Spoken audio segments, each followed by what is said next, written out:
We can learn. What I'm saying is it's wonderful to be able to attend church, and many of you I know make special effort to come. However, it's possible to be in church and you just go through the motions without encountering God. And that happened during the days of Jeremiah. As we look in Jeremiah 7, we see a disturbing picture of a people who did not finish their cleaning job. But let me begin by, first of all, giving you a brief background to this temple sermon. Here's a chart, a chronological chart to show you the times during which Jeremiah prophesied, leading to the destruction of the temple in Jerusalem and Judah's fall to Babylon.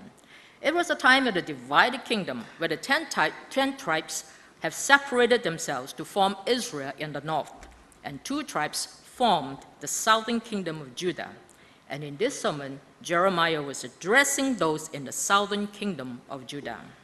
Some of Jeremiah's contemporaries, as you will see on that chart, were Nahum, Zephaniah, and Habakkuk at the beginning of his ministry, with Daniel and Ezekiel towards the end of his ministry.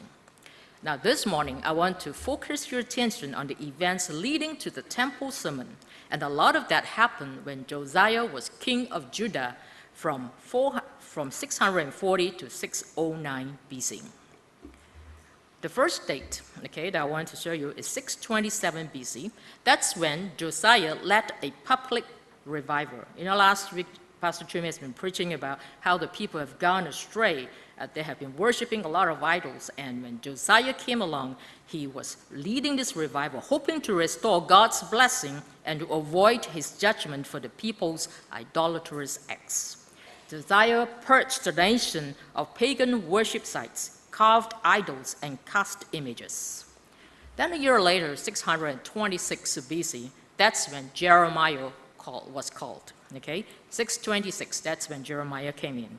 And then in 621, the temple in Jerusalem was renovated. And during that time, part of the lost book of the law was found. And I read this is interesting. Church, if ever you want personal revival in your life, it must begin with this book. So Josiah led his people to renew their covenant with God, got rid of the remaining pagan priests, shrine, prostitutes, the mediums, and the fortune tellers.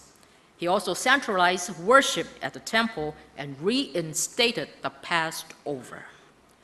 Fast forward now 12 years to 609 BC. Josiah went to war in violation to God's will and was killed by the Egyptian pharaoh. He was succeeded then by Jehoiakim, a worthless king, who somehow allowed the restoration of those pagan practices that Josiah had tried to abolish.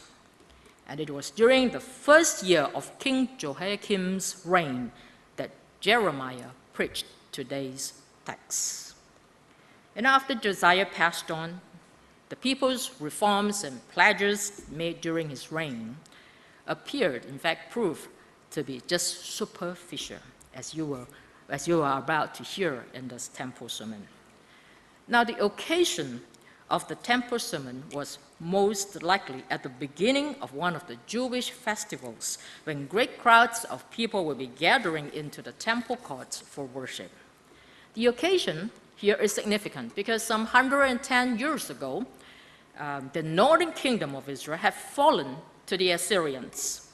And Jeremiah frequently points to the fall of Israel as an example of God's judgment upon a sinful and unrepentant nation. And again, he warned Judah that they would suffer the same fate if they did not return to God. What is the main issue here about this temple sermon? Israel, their pagan brother up north in the northern kingdom, had already broken ties with worship of Yahweh in the temple.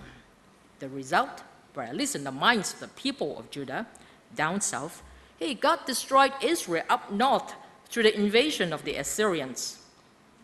However, the Bible is very clear that their destruction, the destruction of Israel up north, was a result of their sin in general and not because of the temple in particular. But Judah did not understand this. What they had witnessed so far was the fall of Israel up north to the Assyrians, who somehow were never able to capture Judah down south. In fact, they had just fallen to the Babylonians. So in the minds of the people of Judah, why this kindness of God? The people of Judah claim it was because